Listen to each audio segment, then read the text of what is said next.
ce poison beaucoup trop tard.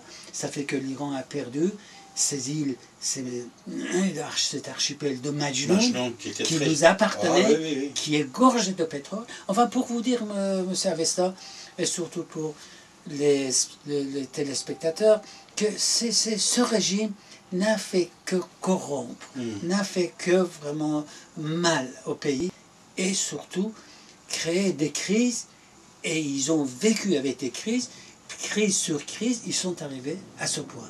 Alors maintenant, il y a une nouvelle génération, parce que voyez-vous, sur 74 millions, il y a 64% qui sont en dessous de 30 ans. Exactement. C'est-à-dire, ils sont nés après la révolution. C'est un avantage. C'est le seul facteur qui permet la résurrection de l'Iran. C'est que nous, les vieux de la vieille, vous êtes toujours jeune. Nous pensons que l'avenir de l'Iran sera assuré par ce mouvement patriotique, ce mouvement nationaliste et laïque. Regardez les slogans qu'ils ont lancés ces jours-ci. Que Moussavi, c'est un prétexte, le but, la cible, c'est le régime. Vive la République iranienne, nous sommes iraniens, et voilà où est arrivé cette jeunesse. Et vraiment, pour moi, personnellement, à l'heure actuelle, un militant simple, c'est vraiment, je suis fier de cette jeunesse. Je suis fier vraiment de ces femmes, de ces jeunes femmes courageuses, et qui ils ont payé très cher. Très cher. Je n'en reviens pas, les crimes. Vous avez vu le visage ensanglanté de Neda, vous avez vu le corps calciné comment j'ai oublié son nom, Taroné, le jeune homme Sohrab, enfin des dizaines d'autres. Et ces jours-ci, M. Avesta, vous êtes bien au courant, plus que moi, à l'heure actuelle, la révolte, ce n'est pas la révolte, comme un jour, le 14 juillet 1789, quand Louis XVI a demandé à son ministre de quoi s'agit-il, c'est une révolte, il a dit non, si, c'est une révolution. Alors aujourd'hui, ce n'est plus une révolte du peuple iranien, c'est une révolution laïque, nationaliste et absolument qui est vraiment spontanée. Et je peux dire que pratiquement, ce mouvement, cette révolution est pure. Parce que cette révolution est faite par la nouvelle jeunesse, comme je viens de vous dire. Excellent, excellent. Mes chers amis, nous sommes avec Dr Manouchehr Razmara, le dernier ministre de la Santé de Shah d'Iran, Dr Shapur Bakhtiar. Dr Razmara, il est cardiologue, mais c'est un homme politique aussi. Alors, Dr Razmara, il y a déjà environ 31 ans, vous êtes à Paris, vous venez à Paris pour passer le Noël en famille, voilà, avec votre femme, la famille tout d'un coup, le Premier ministre iranien, il vous appelle, qui n'est pas encore Premier ministre, Shapur Bakhtiar. Il dit, monsieur, vous êtes un membre de mon cabinet, vous devez retourner à Téhéran. C'est-à-dire que, évidemment, depuis les 2 ou 3 mois, quand les agitations avaient déjà commencé à Téhéran en particulier, mais dans toutes les grandes villes de l'Iran, oui. On savait que, de toute façon, le Shah est enclin, pour ne pas dire qu'il était obligé de changer vraiment la forme du régime, c'est-à-dire réellement de démocratiser. Et il voulait s'adresser à des gens qui n'avaient pas participé pendant son règne, ces 37 années. Qui étaient propres. Qui étaient restés propres. Surtout Bakhtiar était pendant des années en prison. En plusieurs périodes, il a fait des périodes, des tronçons de 3 mois, 2 mois, mais enfin en tout, presque 6 années, il était en prison. Voilà, mais interrompu. Voilà.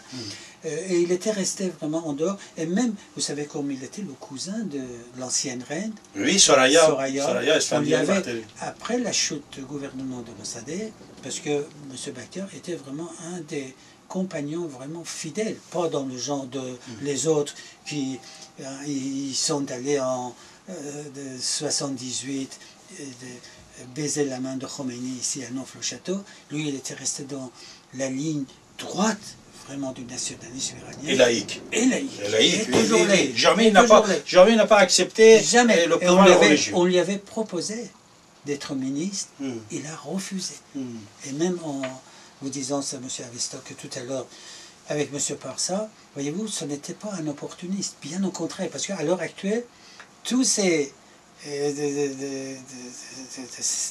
personnes qui ont collaboré d'une façon et d'une autre avec ce régime, oui. Maintenant, évidemment, ils sont en train de changer la question. Laver les mains. Voilà, laver les mains sales. Les mains sales, comme a dit Paul Sartre. Voilà. Alors, parce que Bakhtiar est resté, malgré qu'il avait une vie difficile, on lui a proposé un poste de ministre, il a refusé. Il a refusé. C'est pour dire que vraiment, la question, à partir de mois de, disons, septembre, octobre, novembre 78, ça se voyait que de toute façon le régime ne pouvait plus durer. L'Ocha, évidemment, qui était miné intérieurement par sa grave maladie. C'était très important. Par la mauvaise chance de l'Iran, que l'Iran, ça c'est quoi? Vous savez, cette catastrophe, c'était l'engouement d'une série d'événements. Et un des facteurs qui a vraiment coûté cher au pays, et que le Shah a perdu tout réflexe, et qu'il a commis erreur sur erreur d'évaluation, et c'était sa grave maladie. Parce que le jour où nous avons été présents, le gouvernement était présenté au roi, il était une fantôme de lui-même, il était vraiment... Voilà, enfin, passons.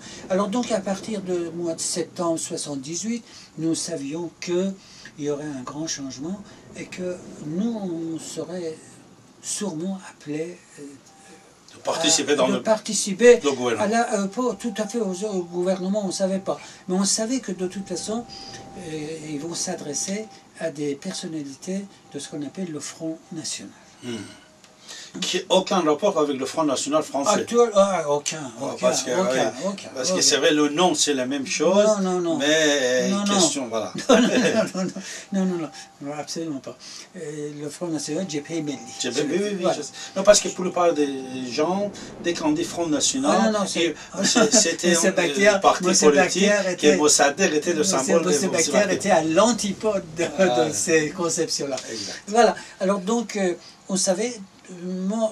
entre septembre et décembre 1978, j'ai fait au moins 3 voyages entre Téhéran et Paris.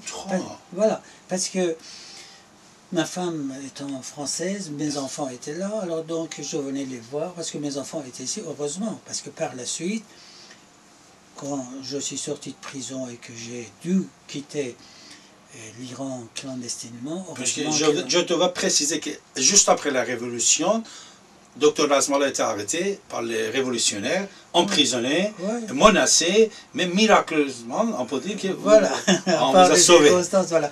Alors donc, de toute façon, je suis venu ici, la dernière fois, je suis allé voir M. Bakhtiar, c'était le 20 décembre, je me rappelle très bien, 20 décembre, je lui ai dit que je dois aller passer les fêtes de Noël avec ma famille. Alors il a été un peu mécontent. Il dit, écoute, de toute façon, avec ces changements, tu vas me laisser, enfin nous laisser partir. C'est pas le moment de partir. C'est pas le moment de partir. Mais parce que de toute façon, sûrement il y aura des problèmes. Alors je lui ai dit, écoutez, parce que évidemment, devant les autres, je disais, M. Bakhtiar, tout ça. Nous avions supprimé, moi, personnellement, je n'ai jamais accepté qu'on me dise docteur et tout ça. Voilà. Alors, je disais, M. Bakhtiar, entre nous, quand on était seuls, je l'appelais Shapur Khan. Parce que, voilà, Shapur, c'était son prénom. Khan, puisque c'était un